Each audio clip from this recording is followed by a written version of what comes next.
Yasin Kittur ಸಾರಥ್ಯದ hi Malaprabha YouTube ಚಾನಲ್ಗೆ ಸ್ವಾಗತ. ನಾನು ತ್ರಿವೇಣಿ ಬಡಿಗೇರ್. ಚನ್ನಮ್ಮನ ಕಿತ್ತೂರಿನ ಪಟ್ಟಣದ ಸರ್ಕಾರಿ ಪದವಿ ಕಾಲೇಜಿನ ವಿದ್ಯಾರ್ಥಿನಿ ಕಾವೇರಿ ಬಸಪ್ಪ ಕಾಸ್ಗಾರ್ ಖಾಸಗಿ ವಾಹನ ಡಿಕ್ಕಿ ಹೊಡೆದು ಸ್ಥಳದಲ್ಲೇ ಮೃತಪಟ್ಟಿದ್ದಾಳೆ. ಮೃತ ವಿದ್ಯಾರ್ಥಿನಿ ಉಗುರ್ಕೋಳ್ ಗ್ರಾಮದವಳಾಗಿದ್ದು ಕಾಲೇಜಿನಿಂದ ಬರುವಾಗ ಈ ದುರ್ಘಟನೆ ಸಂಭವಿಸಿದ್ದು ಅಗದಿ ದುರಂತ.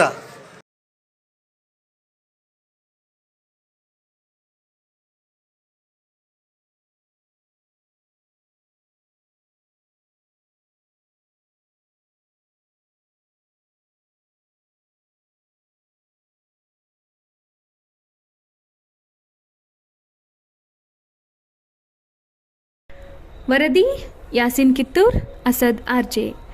ಎಲ್ಲರಿಗೂ ನಮಸ್ಕಾರ. ಮುಂದಿನ ಸಂಚಿಕೆಯಲ್ಲಿ ಸಿಗೋಣ. ದಯವಿಟ್ಟು ನಮ್ಮ ಹಾಯ್ ಮಲಪ್ರಭಾ ಯೂಟ್ಯೂಬ್ ಚಾನಲ್ಗೆ ಸಬ್ಸ್ಕ್ರೈಬ್ ಮಾಡಿ.